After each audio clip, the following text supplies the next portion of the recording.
What's up, fam? Your boy Yende back. Second video that I'm trying to squeeze in today. Who knows when the heck I'll post it. Do me a favor right now, hit the like button, do whatever else you could do to make the algorithm favor me. I don't know, do it.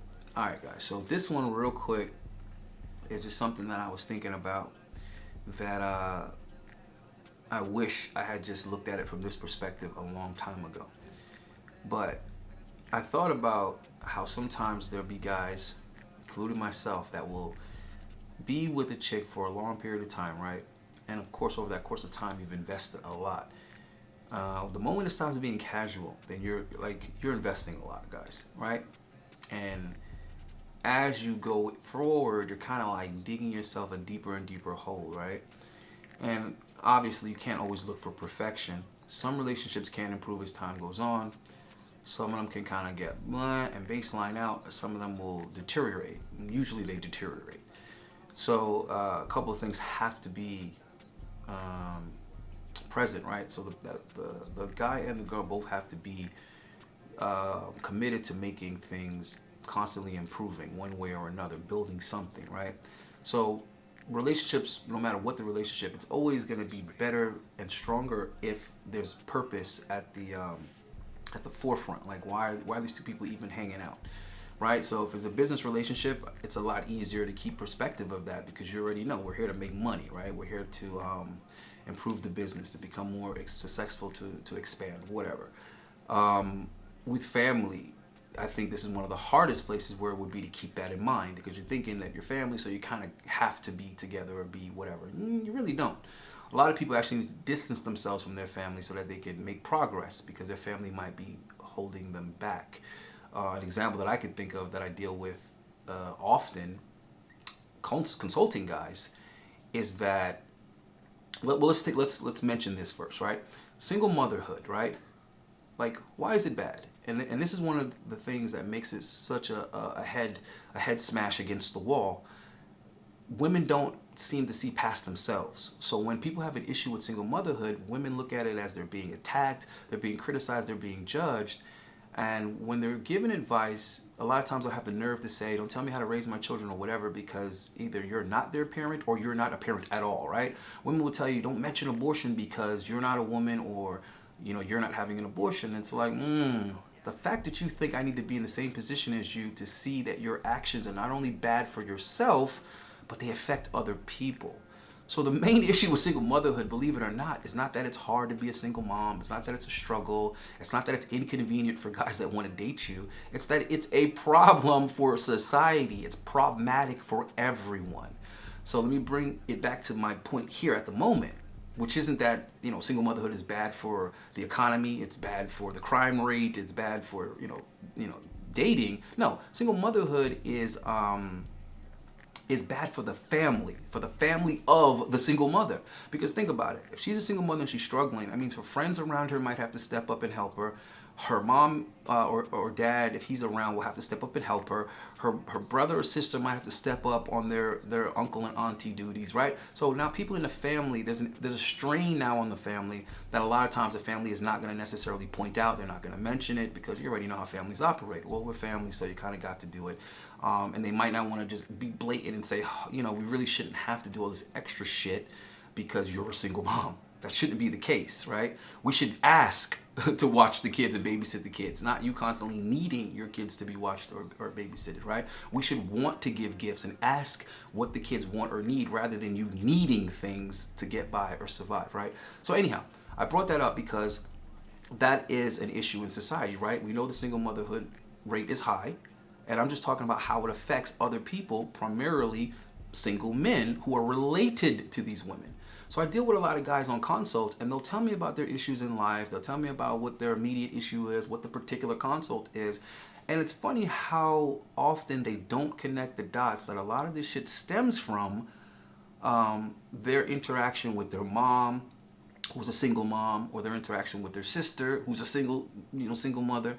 You know what I mean? And it's like, it's funny to me how they don't even realize that, hey, bro, that shouldn't and wouldn't even be an issue for you if you didn't have to play this role in this position in the lives of the women in your family, and you feel obligated to because it's your family. If you didn't have to deal with that, you'd have a hell of a lot more time, energy, and resources to delegate to your damn self, to do what it is that you got to do.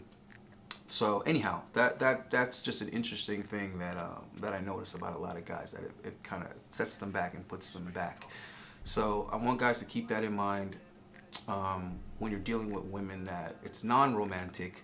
Just make sure that they're not draining you of too much energy, too much resources, for you to go ahead and do what it is that you got to do for yourself, which of course is the first and foremost is that's the priority, guys, right? That's the priority that you got to deal with. Anyhow, so let me just make the point that I'm trying to make and get the heck up out of here. We're halfway into the video, as long as I want it to be.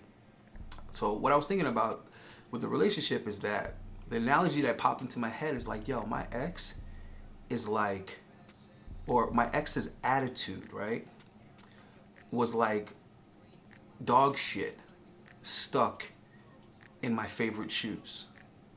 Because I liked her, she's my favorite girl, I want her, I want to keep her, I want her to stay in pristine condition, I want her to last as long as possible.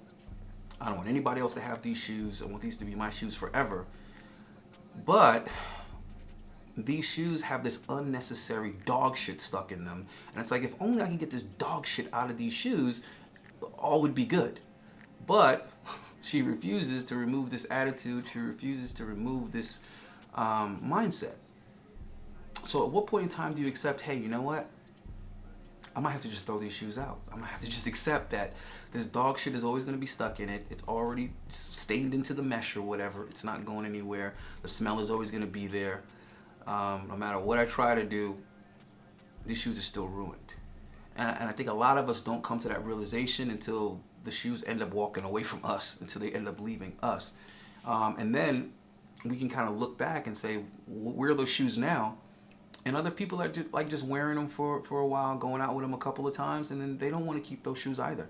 Those aren't their favorite shoes. And you start asking yourself, well, why the hell were they my favorite shoes then? So anyhow, I'm saying all that as to say, it's in your mind, guys. It's in your head. Sometimes you need to consciously make the decision to just give something up and open up the potential and possibility for something new to come in, right? You start noticing that you have other shoes that you didn't even pay as much for, but they're more comfortable. You know what I mean? You have shoes that you just work in, you know, and you really don't care too much about them, but they're efficient for work. So there's all these other shoes out there that you could be wearing, but in your mind, you keep on pedestalizing these favorite shoes, not realizing that favorite is a choice to an extent. Like, you're choosing for those shoes to be your favorite.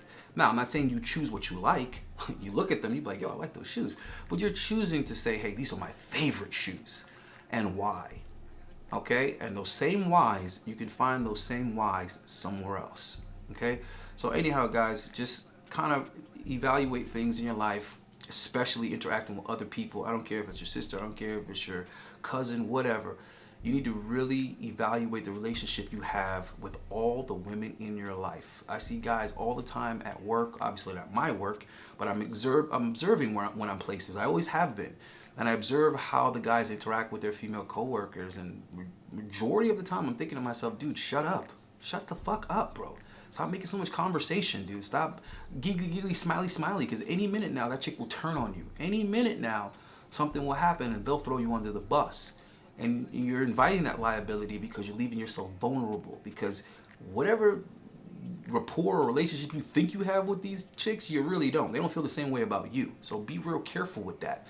I'm not saying be a dick. I'm not saying being cold. I'm not saying being antisocial. I'm saying evaluate it and then reevaluate it and evaluate it again, and make sure that you're not putting more of yourself out there than you should be. And also start asking yourself, what is the benefit though? Like, what is the benefit to me? Real quick, just an example of something my older cousin used to do, and he learned it from my grandfather. He was a teacher, right? He taught at a school, and you know, he's got degrees and all this other stuff, but unfortunately sometimes you get a bunch of useless degrees, right? So he's ended up teaching kids. He started off as a substitute teacher, and you can imagine over 80% of the staff is female, and the few males that work there are usually homosexual males, right? So he would already say that there was this different type of treatment that he would get. So in order to protect himself, he would do things like stop on the way to work every day and pick up a dozen donuts. He didn't eat donuts. But he would bring donuts, leave them for everybody so the staff could have them or whatever. He was basically buying people cheap, right? He was constantly doing little things that took minimum effort, they took minimum money, but they granted him a lot of leeway as far as people leaving him the hell alone and staying the fuck out of his way. He would tell me the fact that he was unmarried and didn't have kids, a lot of the teachers would like invite themselves or invite the school or whatever to his money. Like, oh, you should pay for this for the kids' field trip because you don't have any kids. It's like, what makes you think that you can tell me what I should spend because of what expenses I have? Who are you, chick? You know what I'm saying? I could be saving for another house or whatever. Mind your business. Don't tell me I should be spending money because I don't have bastard children. That was you that went and had children. Don't tell me because I don't have a wife that all of a sudden I should be spending my money on other women and other people's kids. Like, get out of here with this. So anyhow, you already know how women act. When they don't get the response or the answer that they feel they should get, then they want to somehow assassinate your character. They want to criticize you. You already know how it is, guys. They want to somehow be the moral high ground so they can try to find a way to make you bad man, right? You bad man somehow. So he was just doing these little things to protect himself, and they worked excellent because he accepted the terrain. He accepted, this is where I worked, this is who dominates here. I gotta navigate around this because I can't change them, I can't change their ideology, and I can't fight for fairness. I can't say this isn't fair, that's not fair, this is a double standard. How come this, can happen but that can't happen, right? We know that already, guys. We know that if a woman says she likes tall guys, it's a preference. If a man says he likes thin women, it's misogyny, it's hate speech, it's body shaming, it's all these damn things when it's literally the exact same thing with the caveat of guys can't choose their height. So we've all ran through this logic over and over and over again. It makes perfect sense to us, but women will still fight you and argue on that hypocrisy. When it's blatant, it spells it out for itself. How the fuck are you gonna say that a woman could prefer tall guys? She could prefer muscular guys. She could prefer whatever the heck physical traits she wants. But if a guy says he has his same preferences or whatever, all of a sudden he's demonized. We know that already. If a man likes if a woman likes older guys, it's just a simple preference. She likes older, mature guys. She likes the salt and pepper. She likes the distinguished gentleman, whatever. But if a guy likes younger women, all of a sudden, he's taking advantage, he's robbing the cradle. We know this, guys. So imagine having to deal with that in the workplace.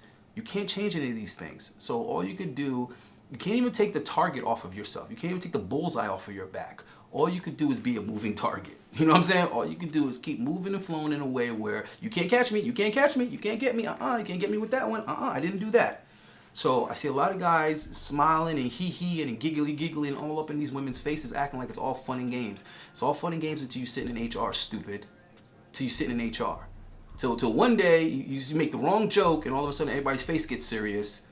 You know what I mean? You're in HR like, no, I didn't even mean it that way. No, what I was saying was exactly. So stay out of people's face, guys. Keep a distance is what I'm trying to say. With family members, you will be surprised how many guys get exploited by the females in their family and they don't even realize it. But that's because they're not evaluating it and reevaluating it. They're not stopping and saying, hold on, let me think of all the things that I'm doing for my sister. Let me think about all the things I'm doing for my aunt. Let me think about all the things I'm doing for my cousin. Do they do even remotely that many things for me? And the answer's probably going to be like, no. Women in general take advantage of men. So what I'm saying is you got to play it smart. You got to think a few steps ahead. Play chess with it, guys. And understand what it is that you're willing to do, what you're willing to give. Have your own limits. Have your own budget. Have your own budget for the money you're willing to spend. Have your budget for the time you're willing to spend. Have your budget for the effort you're willing to spend. Have your budget for the attention you're willing to give. All right, guys, that's all I'm saying. Be smart about this shit. And if you really sit back and look at it, if there's components of the situation that a woman refuses to remove, even if you've been very calculated on how to bring it up to her or express it to her, if there's certain things that she's not willing to change, well, that's shit on your favorite shoes. You need to get a new pair of favorite shoes, guys. That's all I'm saying. All right, like the video, do your boy a favor. I'm out of here. Peace.